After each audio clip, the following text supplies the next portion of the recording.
হে সাহাবীরা, তোমরা শুনে রাখো, তোমাদেরকে শয়তান ধোঁকা দিবে।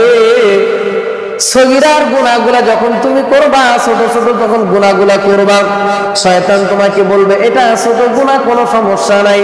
রাসূল বলে, সাহাবীরা রে, এই ছোট গুনাহগুলা করতে করতে জমা হইতে হইতে বলে বড় হইয়া তোমার হাসরের ময়দানে আমলনামাকে জ্বালাইয়া পোড়াইয়া শেষ করে দিবে।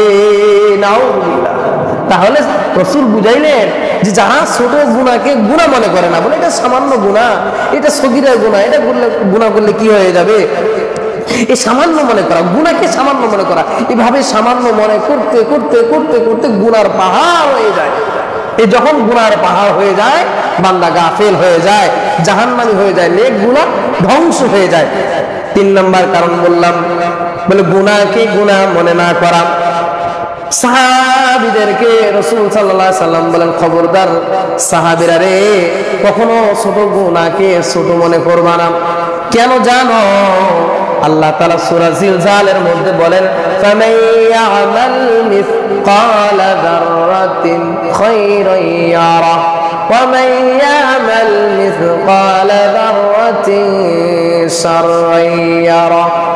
হে দুনিয়ার মানুষ, তোমরা শুনে রাখো, হাসরের ময়দানে যখন তোমার আমলনামাটা বাইর করে দেওয়া হবে, বলে শাররান ইয়ারা, বলে এমন কোন গুনাহ বাদ থাকবে না, বলে এমন কোন জাররা থেকে জাররা এমন কোন গুনাহ বাকি থাকবে না যে তোমার আমলনামার মধ্যে লেখা হবে না।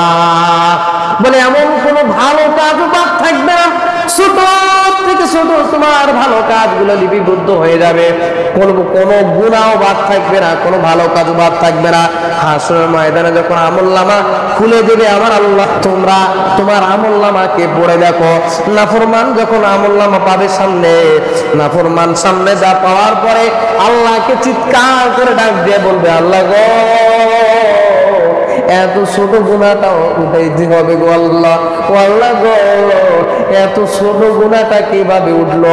ও মাবুদ, আমি যখন গুনাহ করেছি তখন তো কেউ দুনিয়ার ছিল না, এত ছোট গুনাহটা কিভাবে উঠলো? নেককার মানুষেরা যখন আমলনামাটা দেখবেন, আল্লাহকে শুকরিয়া করে বলবে, মাবুদ, এত ছোট্ট ভালো কাজ আমার আমলনামায় উঠছে, আমি কখনো মনে করি নাই যে এত ছোট আমলনামা আমাকে আল্লাহ তুমি দিবা। ও মাওলা গো, তোমার দরবারে শুকরিয়া। বান্দারা নাচতে নাচতে জান্নাতের দিকে চলে যাবে, আর নাফরমানেরা হাই হুতাশ করবে, আল্লাহকে বলবে, আল্লাহ গো, তুমি এত জাররা থেকে জাররা কিভাবে গুনাহ উঠাইলা মাবুদ?